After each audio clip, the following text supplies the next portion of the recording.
What martial art is the best? Is it Brazilian Jiu-Jitsu or kickboxing, or maybe it's Aikido or Kung Fu?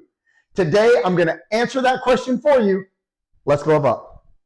All right, guys, so let's start this discussion by defining what is a martial art. Martial arts is a generic term that describes all forms of fighting arts, armed or unarmed. Many of these arts have also turned into sport or combat sports where you're able to execute the movements at full power, even though there's always some restrictions like eye gouging or kicking to the groin or things like that. Obviously, you can't really test out some of the martial arts which require knives. The knife movements, all your partners would be killed and there would be nobody to train with. What makes an art versus just people out street fighting, killing each other, is you take a movement like a choke or a punch or a kick or a knife technique, and then you create ways of practicing that movement without hurting each other. That is what makes an art an art. So, for example, what jiu-jitsu has gotten insanely good at is being able to take the movements from jiu-jitsu, standing to the ground, to arm bars, submission holds of all kinds, and then develop ways of safely training those drills. Now, even though I'm a striker at heart, I'm also a big fan of all of the grappling arts. One thing they've done better than most striking, which I am personally trying to change, is they've done a much, much better job of teaching their art safer. They develop better drills. They're better with their students. The way they instruct is better than a lot of the striking coaches. And why is that? Because the striking coaches don't understand the next phase of this as well, which is the idea of drills. Drills create skills. Drills are what allows you to take that movement like a punch or a choke that we talked about earlier, and then being able to train that movement with your partners or to teach it to a group of students. The skills come from the drills. You have to teach the technique, and then you have to come up with drills that will teach you how to apply those techniques in different scenarios. So today what I want to do is give you an idea of a drill using a right hand punch and show you how we would break that down, and then teach you a drill that you can use to practice that punch, defend it, and train it. You can do it on your own, you can do it in the air with a partner, etc. So let's get at it. Okay, so as an example, I'm going to use a right cross. Now, this is how we teach it.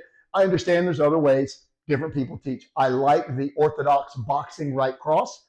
I think it's one of the best punches in all of martial arts. The jab is still my favorite, but we're going to use the right hand today. So here's how we're going to teach the movement. And hey, look, watching the video doesn't teach anything. If you've got a second, go ahead and stand up. Let's go ahead and practice this, and so you can understand exactly what I'm doing. So get in a fighting stance, whatever kind you are typically in. We're going to take your right hand, and we're going to make sure that the forearm is vertical to the floor, not horizontal. So it's straight up and down. We're going to pull it back, and we're going to make sure that we've got at least 50% of our weight 50-50. You could be slightly favored to the rear leg, not as much to the front. Why is that? Because we want to be able to transfer weight as we throw the punch. The power of the punch is going to come partially and largely from the shifting of the weight. So here we go. We got it. First thing I'm going to do, we're going to do a drill where we're just going to rotate the knee and the ankle. And as we rotate the knee and the ankle, we want to feel the weight shifting to the front leg. Now, as you do that rotation, you pivot, your knee turns in, the hip hinges, and when your hand crosses the center of your body, so your hip is in line with the center of your body, that's when you're going to release the punch. As you release it, the weight shifts to the front leg, and then you end up with all of your weight forward for that one split second. So the start of the punch is here. We hinge and release, hinge and release, hinge and release. So you move the heel, the hip, the shoulder, boom, and then you release your punch. Okay, so now let's say that you're practicing that. I'm going to grab a paddle, and I'm going to let you throw your right hand at the paddle. So drill number one, so simple, or say drill number two. Drill number one, you practice the pivot, the hip, the hinge, and releasing the right hand. Now we pull out a mitt, a pad, a bag, the air, etc. I'm going to hold that pad up, and let you practice throwing your right hand here into the mitt. So I hold it, bang, and you throw it. I hold it, go ahead and do it. Pivot, heel, shoulder, release, bang, bang. And then you get pretty comfortable doing that right hand. Maybe I've got a partner, and my partner is blocking it, maybe catching it up high, and then responding with a right hand. So how could we do that? We could go, you throw the cross, boom, and after you throw it, I may come back at you with the pad so that you have to catch it. So what would that look like? It would look like you practicing bang, bang. So it's right hand, counter, boom, boom, catch, counter. And you've started the development of a basic drill. So the drill begins with something really simple. The technique, going through the movements, some sort of application to the movement. So where do we go from there? And how does this help answer which martial art is the best? I'm getting to that in just a second. So now we have the right hand, or whatever the movement is. We've learned the technique. We've begun to apply drills to teach it. Now we have to put it into various scenarios, and then eventually you would progress up until you're actually doing some sort of light sparring. And then if you were competitive, then you would go into full speed, hopefully controlled application of the movements. And that's how you develop a skill. So the art is taking a movement like a punch or a choke, and then teaching yourself or your students how to train that particular movement without hurting each other. Now it's an art. And then we need to learn how to apply it, and that's going to take a drill, and the drill is going to be developed into skills, the skills that you apply. What I want to look at is most martial arts do have some sort of choke or some sort of punch in them. If you're doing a complete martial art, yeah, you should be doing a little bit of everything.